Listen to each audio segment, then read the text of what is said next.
हिंदी साहित्य का इतिहास का आज हमारी पहली वीडियो है जिसमें हम हिंदी साहित्य का इतिहास पढ़ रहे हैं। समभावे सहितम अर्थात जो सबके लिए समान भाव रखता हो उसे साहित्य कहते हैं और साहित्य केवल भाषा का होता है। साहित्य को स्पष्ट करने के लिए विद्वानों ने अनेक परिभाषाएं दी है।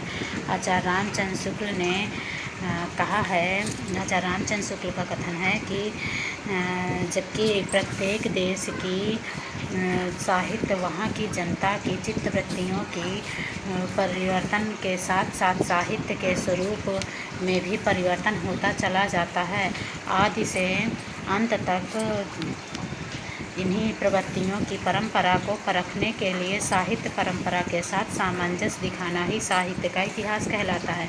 जनता की चित्तवृत्ति बहुत कुछ राजनीतिक, सामाजिक, सांप्रदायिक, राजनीतिक परिस्थिति के अनुसार होती है।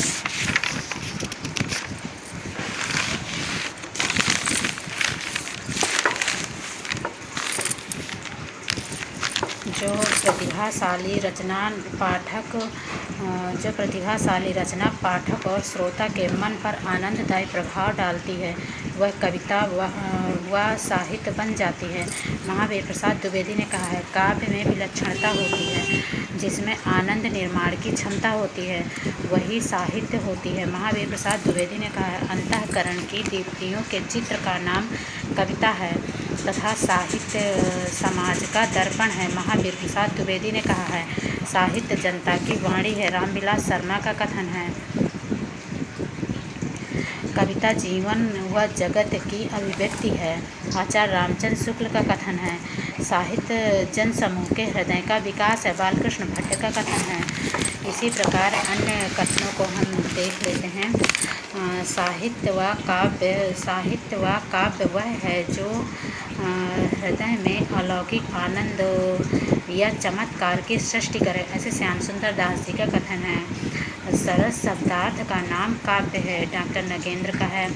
कविता हमारे परिपूर्ण क्षणों की वाणी है, सुमित्रानंदन पंत ने कहा है। काव्य आत्मा की संकल्पनात्मा की अनुभूति है जिसका संबंध विश्लेषण, विकल्प व विज्ञान से नहीं होता। वह एक रचनात्मक ज्ञान धारा है, जयशंकर प्रसाद जी का कथन है। कविता अपने मूल रूप में जीवन की आलोचना है, मैथ्यू आर्नाल्ड का है। सर्वोत्तम शब्दों का सर्वोत्तम विधान ही कविता है, ऐसा कालरेज ने कहा है।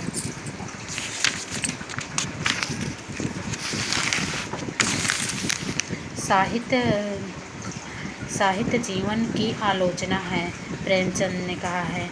ज्ञान राशि के संचित कोश का नाम साहित्य है, महावीर प्रसाद द्विवेदी का कथन है।